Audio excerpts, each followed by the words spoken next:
இன்றே டவுன்லோட் செய்து உங்கள் ஃபேவரட் ஷோக்களை என்ஜாய் பண்ணுங்க. ஒரு ரெக்வெஸ்ட் பண்றதுக்காக தான் வந்திருக்கேன். மகேஷ், நீங்க ரெக்வெஸ்ட் பண்ண வந்திருக்கீங்களா? நீங்க எவ்வளவு பெரிய ஆளு, நீங்க போய் என்கிட்ட என்னன்னு சொல்லுங்க மகேஷ். இப்போ ஒரு பொண்ணு உங்க கம்பெனில வேலை கேட்டு வந்தாங்கல்ல, அவங்க பேர் கூட அஞ்சலி. ஆமா, அது அவங்க பேரும் அஞ்சலி இல்ல, அஞ்சலி மகேஷ் சந்திரன். அஞ்சலி உங்க ஒய்ஃபா? ஆமா. அவங்களுக்கு நீங்க வேலை கொடுக்க கூடாது. என்ன மகேஷ், உங்க ஒய்ஃப் எப்படி என் கம்பெனில வேலை கேட்டு வந்தாங்க? கொஞ்சம் பர்சனல் பிரச்சனை, நாங்க 2 பேரும் கொஞ்சம் பிரிஞ்சிருக்கோம், அதனால தான் வேலை கேட்டு வந்திருக்காங்க. ஓ, அதுதான் விஷயமா?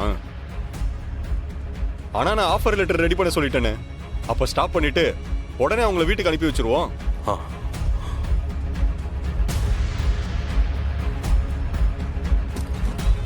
சார், நீ அஞ்சலிக்கு ஆஃபர் லெட்டரை கன்ஃபார்ம் பண்ணிக்கோ. Okay sir. அஞ்சலிக்கு இங்க வேலை கொடுக்க கூடாதுன்னு சொல்லிட்டு இருக்கேன், ஏன் முன்னாடியே ஆஃபர் லெட்டர் அனுப்புறேன்னு சொல்லிட்டு இருக்கீங்க? என்ன மகேஷ், கஷ்டமா இருக்கா? ஹர்ட் ஆகுதா?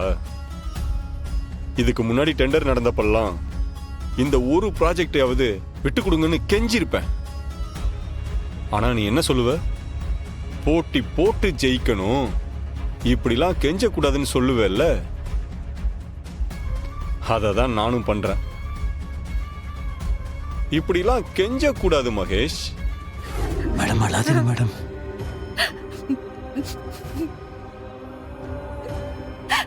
அழாம எப்படி இருக்க முடியும் வெற்றி? என்னால உங்களை இப்படி பார்க்க முடியல.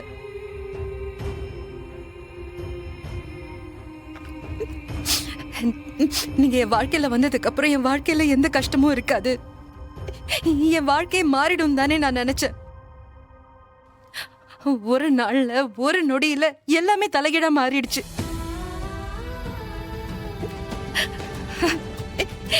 ஏன் இப்படி பண்ணீங்க? சொல்லுங்க, ஏன் இப்படி பண்ணீங்க? இந்த பாருங்க, உங்களுக்கும் இந்த ஆக்சிடென்ட்டுக்கும் எந்த சம்பந்தமும் இல்ல.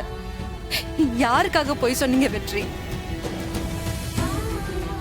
முருகண்ணன் தான் எந்த தப்பும் பண்ணல, கோர்ட்ல தான் ப்ரூவ் ஆயிடுச்சுல, அப்புறம் எதுக்கு? கோர்ட்டு முருக மச்சான நிரபராதின்னு சொல்லிடுச்சு. ஆனா என் மனசாட்சி என்ன குற்றவாளின்னு சொல்லுது மேடம். அதுக்கு நான் என்ன பதில் சொல்ல முடியும் மேடம்? முருக மச்சான் நல்லவர், அவர் எந்த தப்பும் பண்ணல. அந்த உண்மை எல்லாருக்குமே தெரிஞ்சிருச்சு, அது சந்தோஷம். ஆனா உண்மையான குற்றவாளி யாருன்னு வெளியே தெரியணும் இல்லையா? நான் தானே மேடம், அது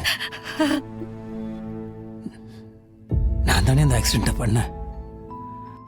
அதனால தான் நானே உண்மையை ஒத்துக்கிட்டேன்.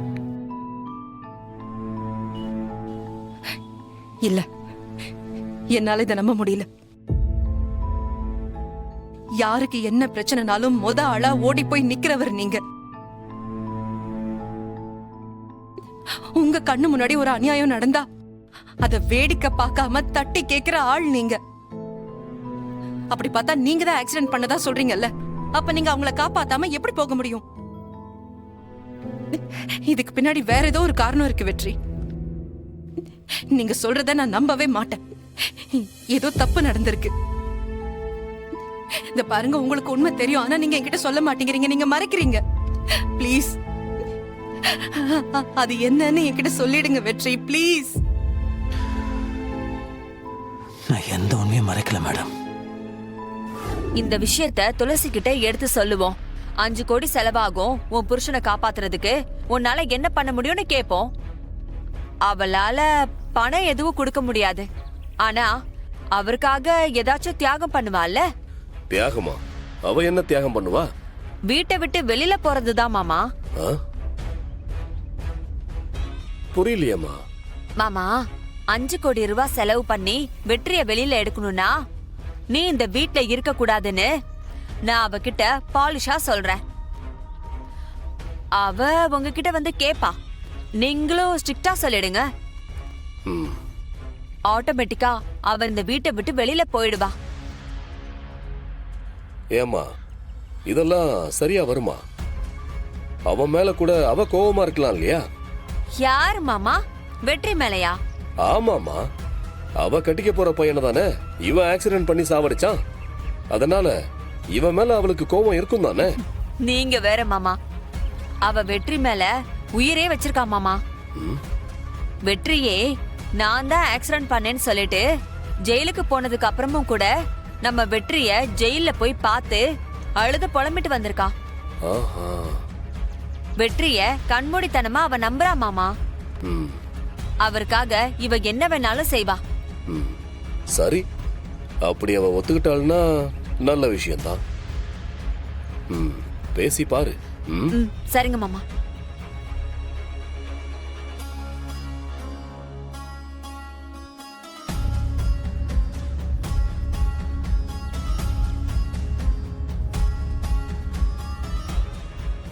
சுப்ரீம் கோர்ட்டுக்கு போலாமே.